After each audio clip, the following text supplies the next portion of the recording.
আমি এখন অবস্থান করতেছি বাংলাদেশের একমাত্র প্রতিষ্ঠান বেয়ারি চিকিৎসা পুনর্বাসন কেন্দ্রে। সর্বপ্রথম ধন্যবাদ এবং সালাম জানাই পল্লী বাংলা পেজ এবং বেয়ারি চিকিৎসা পুনর্বাসন কেন্দ্রের পেজে যারা আছেন সবাইকে সেলুট। যে আপনারা আছেন বলেই, আপনাদের ভালোবাসা এখনও আছে বলেই আমাদের প্রতিষ্ঠানে টিকিয়ে রাখতে পেরেছি।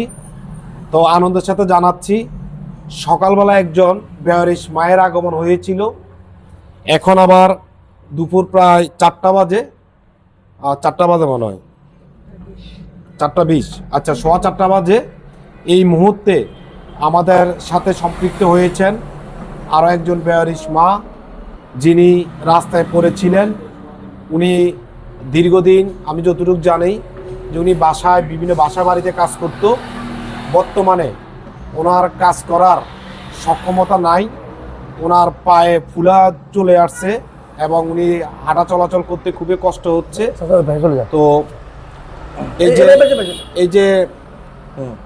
এই দুইজন মানুষ ওনার পার্শ্ববর্তী, ওনারা দেখতে পায় এবং খোঁজখবর নিয়ে দেখে যে ওনার পরিবারে কেউ নাই এবং ওনারা আমাদের এই বেয়ারি চিকিৎসা পুনর্বাসন কেন্দ্রে নিয়ে এসেছেন।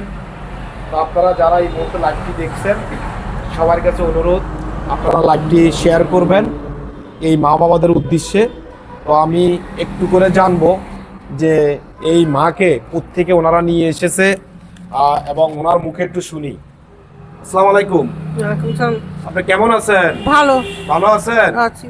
আপনার কেউ আছে? আপনার না, আমার কেউ না, রাস্তা পড়িয়েছে, আমি ওরা দয়া করে আনছে এদিকে। ওরা নিয়ে আসছে না? নিয়ে আসছে। আগে আপনি কি করতেন? আগে বাসা বাড়ি কাজ করতাম, এখন পারেন না কাজ করতে? এখন কাজ করে দিয়ে পায়ের অসুবিধা, শোকের অসুবিধা। এখন এখানে আসতে পারে তো আপনি খুশি নাকি?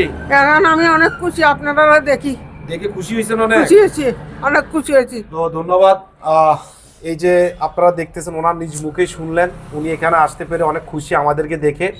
এবং আমাদের পাশে, আমার বাম পাশে যাদেরকে দেখতেছেন, আপনার কাছে কেমন লাগতেছে এখানে দিতে পেরে? ভালো লাগতেছে? খুব খুশি, মানে আমরা আপনাদের কাছে নিয়ে আসছি, আপনাদের আশ্রয় দিচ্ছেন, এটা আমাদের কাছে হাজার শুকর।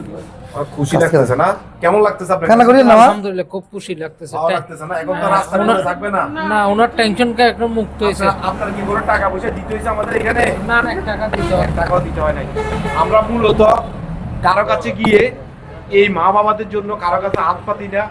যদি কেউ এসে স্বেচ্ছায় এ প্রতিষ্ঠান ভিজিট করে যে না আমি এখানে কিছু দিতে চাই, তাহলে আপনারা দিতে পারবেন। এবং এই মায়ের জন্য সবাই দোয়া ও আশীর্বাদ করবেন। আজ থেকে উনি আমাদের মা হয়ে এই প্রতিষ্ঠানে থাকবে। আমরা আমাদের সর্বোচ্চটা দিয়ে চেষ্টা করব।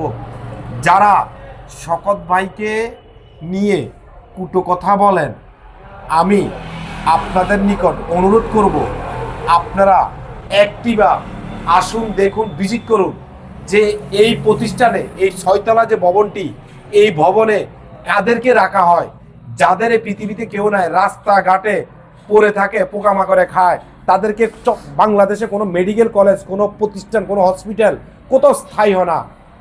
একমাত্র প্রতিষ্ঠান বেয়ারি চিকিৎসা পুনর্বাসন কেন্দ্র, যেটার প্রতিষ্ঠাতা আমাদের মানবিক শকত ভাই, উনি দায়িত্ব নিয়ে এই প্রতিষ্ঠানে তাদের থাকা খাওয়া, আজ থেকে ওনার জন্য 1টি টাকাও ওনার খরচ করতে হবে না।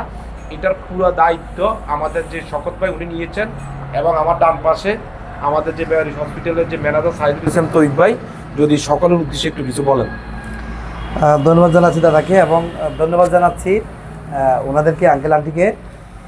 আমি যতটুকু শুনছি ওনার মুখ থেকে, উনি রাস্তায় বা বিভিন্ন আগে মানুষের বাসা বাড়িতে কাজ করতো, এখন বৃদ্ধি হয়ে যাওয়াতে আর কাজ করতে পারতেছে না। হাঁটুর সমস্যা, চোখের সমস্যা, বিধে কেউ কাজে নিচ্ছে না।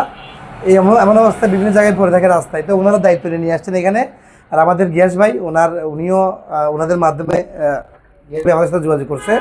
যোগাযোগ করে আমি বললাম, ওই সমস্যাটা নিয়ে আসেন, আমরা আমাদের মতো করে অন্য রোগীদের মতো আমরা সেবা করবো যতটুকু পারি।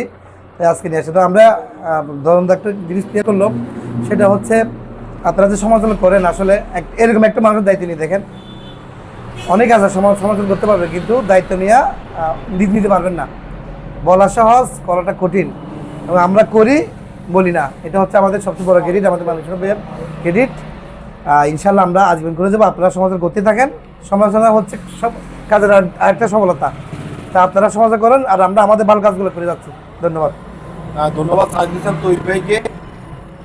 সমালোচনা আপনি যদি করেন আমরা সেটা গ্রহণ করি যে আমাদেরকে দোয়া করতেছেন, এবং আপনি আমাকে নিয়ে যদি মিথ্যা কোনো অপবাদ দেন, আপনি আমাকে নিয়ে যদি কোনো কুটো কথা বলেন অযথা, তাহলে সেটা সৃষ্টিকর্তা বসে আছে আপনার বিচারটা করার জন্য। আর আপনারা জানেন যে নোয়াখালী 5 আসন থেকে আমাদের এই প্রতিষ্ঠানে যে প্রতিষ্ঠাতা মানবিক শকত ভাই দাঁড়িয়েছেন কলম মার্কার প্রতীক নিয়ে। আপনারা ভাইয়ের জন্য দোয়া করবেন। আগামী মাসের 12 তারিখ জাতীয় নির্বাচন, সেই নির্বাচন উপলক্ষে আপনারা ভাইয়ের পাশে থাকবেন। সকল প্রবাসী ভাই এবং দেশের ভাইদেরকে সেলুট জানাই। আপনারা যারা শকত ভাইকে নিয়ে ছোট ছোট কন্টেন্ট করতেছেন, ভিডিও করতেছেন, আপনাদেরকে সেলুট জানাই। আর আমি লাইভটা শেষ করব না, যারা আমার পল্লী বাংলা পেজে আছেন, আমি আমাদের এখানে যদি পল্লী বাংলা যে প্রোডাক্টগুলো আছে একটু দেখাবো, যে এই প্রোডাক্টগুলো বিক্রি করে আমরা কি করি। এই মার থাকা খাওয়া আজ থেকে সকল দায়িত্ব আমাদের প্রতিষ্ঠান, আমাদের মানবিক শকত ভাই নিয়েছেন। সবাই ভাইয়ের জন্য দোয়া করবেন।